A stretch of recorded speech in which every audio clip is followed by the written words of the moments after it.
in the midst of a stunning natural landscape where the calm waters of a secluded lake meet the towering trees of a distant mountain range, a scene unfolds that disrupts the serene beauty.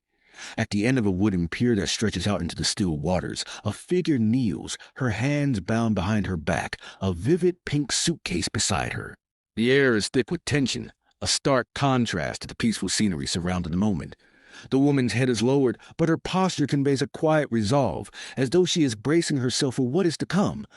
The stillness of the lake, the distant mountains, and the soft breeze that moves through the trees all seem to fade into the background, overshadowed by the drama of the situation.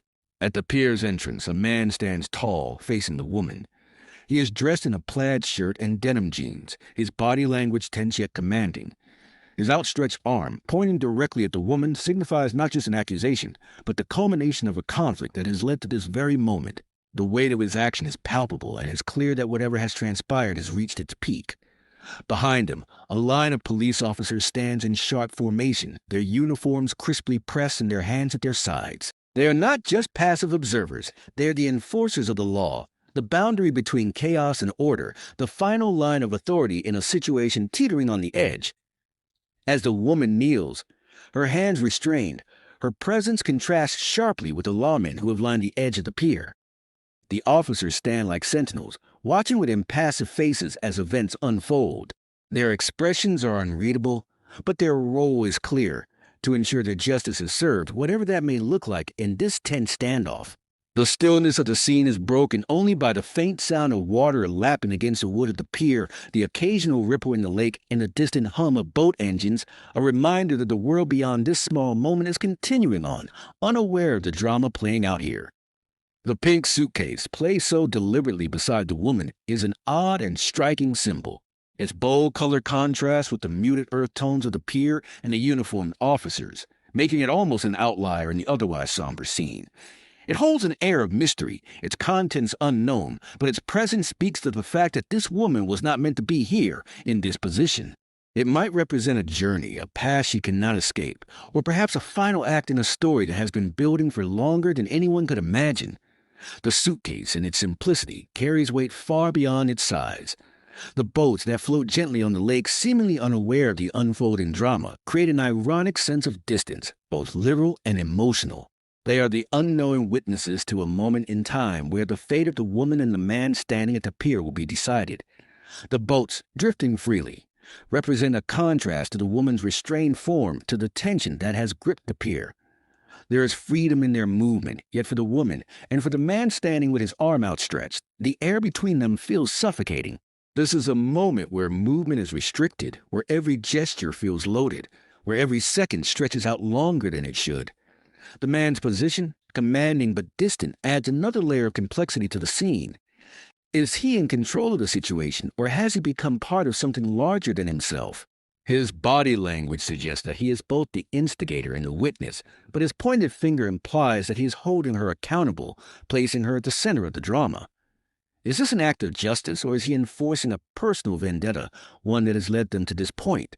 The ambiguity of his role adds a mysterious layer to the narrative, leaving questions in the minds of the viewers.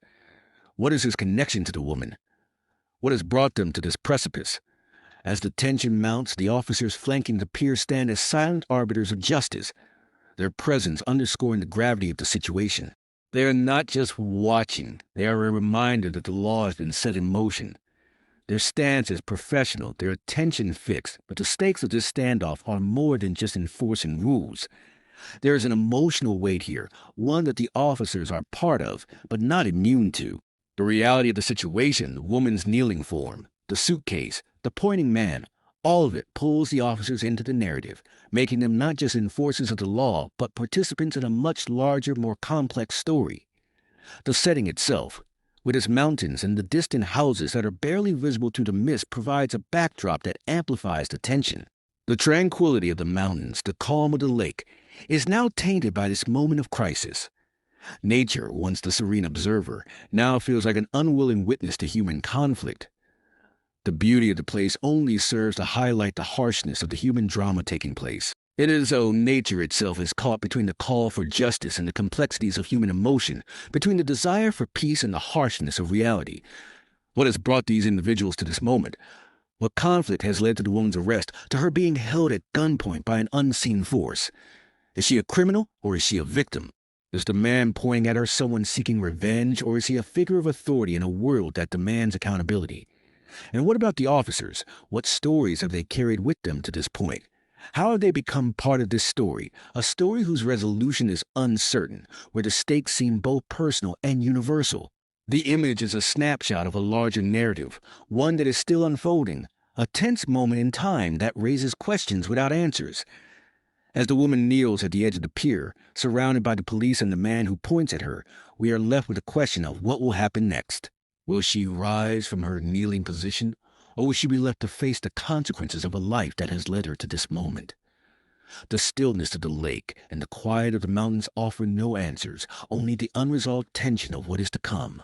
This is not just a story of justice, of a woman and her fate, but a story of choices, of consequences, and of the inevitable intersection of human lives. The tension between freedom and restraint, between authority and defiance, plays out in this small moment at the edge of the water, where nature itself seems to hold its breath, waiting for the resolution of a drama that, like all human struggles, is far from simple.